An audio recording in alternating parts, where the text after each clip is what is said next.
আসসালামু আলাইকুম। তো এই ভিডিওতে হচ্ছে আমরা শীট 3 এর যে সি নাম্বার প্রবলেম সেটা হচ্ছে রিপ্লেসমেন্ট, এটা নিয়ে আলোচনা করব।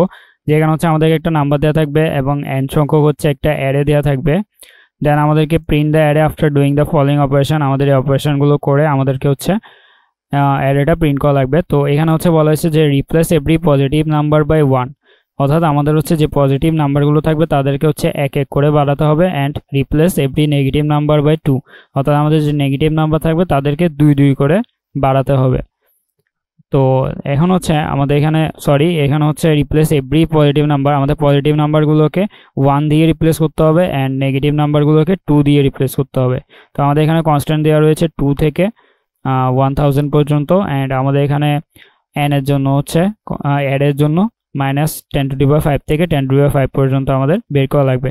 তো print the array after the replacement and its values separated by space, অর্থাৎ হচ্ছে আমাদের এখানে অ্যারের যে রিপ্লেসমেন্টের পরে যে ভ্যালুগুলো থাকবে সেগুলোকে স্পেস দিয়ে প্রিন্ট করতে হবে। তো আমরা এখানে দেখতে পাচ্ছি যে প্রথমটা হচ্ছে 1, তাহলে পজিটিভ নাম্বারকে আমরা 1 দিয়ে রিপ্লেস করতে হবে। তো আমাদের এখানে অলরেডি 1 রয়েছে, তাই হচ্ছে আমরা এখানে 1, দেন -2, অর্থাৎ নেগেটিভ নাম্বারকে আমাদের 2 দিয়ে রিপ্লেস করতে হবে, তাই হচ্ছে আমরা -2কে বানালাম 2। দেন 0কে 0 এ রাখবো, যেহেতু হচ্ছে 0 হচ্ছে কিসের মধ্যে পড়ে, 0 হচ্ছে আমাদের এখানে কোনো পজিটিভ অথবা নেগেটিভের মধ্যে পড়তেছে না, তাই হচ্ছে আমরা এখানে 0কে রেখে দিলাম যেরকম আছে সেরকম।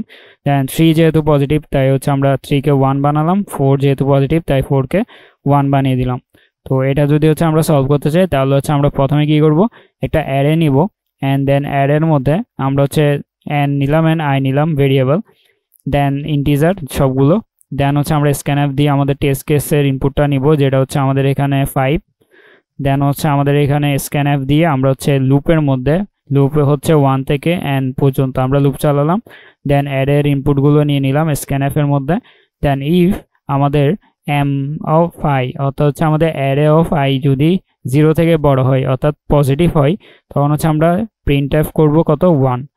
আর যদি হচ্ছে আমাদের 0 থেকে ছোট হয় তখন আমাদেরকে রিপ্লেস করতে হবে 2 দিয়ে, তাই হচ্ছে আমরা এখানে প্রিন্টএফ করব 2। দেন আমাদের যদি হচ্ছে 0 এর সমান হয় তাহলে হচ্ছে আমাদের পজিটিভও না নেগেটিভও না, তাই হচ্ছে আমরা এখানে প্রিন্ট করে দিব 0। তাহলে এইভাবে হচ্ছে আমাদের সি নাম্বার প্রবলেমটা সলভ হয়ে যাবে।